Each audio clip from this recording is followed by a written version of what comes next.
The coffeehouse got pages 42 to 44 of The Strange Case of Dr. Jekyll and Mr. Hyde. Our summary of what we'll be acting out is Mr. Utterson will be opening up the will of Dr. Jekyll and sees that, strangely enough, it was all given to Mr. Hyde. Poole tells Mr. Utterson that Dr. Jekyll has been in his room alone and depressed, doing nothing. In the beginning of the next chapter, Mr. Utterson and Mr. Enfield are reminiscing about the window. I'll be acting as Mr. Hyde, and Andreas will be acting as Mr. Poole. I'll be acting as Mr. Enfield, and Mr. T will be acting as Dr. Jekyll. And I will be acting as Mr. Utterson.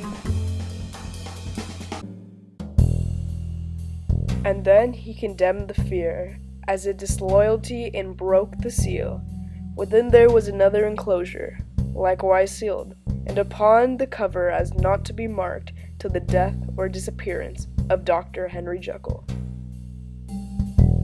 Utterson could not trust his eyes.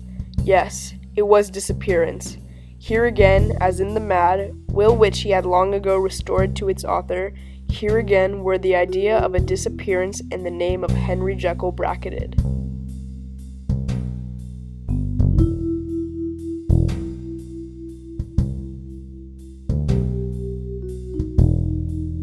But in the will, that idea had sprung from the sinister suggestion of the man Hyde. It was set there with a purpose, all too plain and horrible. Written by the hand of Lanyon, what should it mean?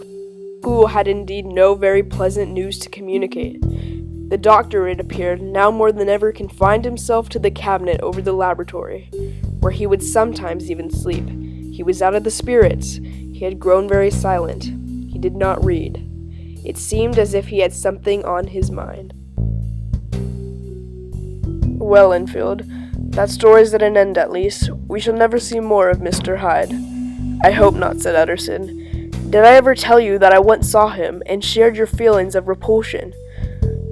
Do you recall the incident at the window?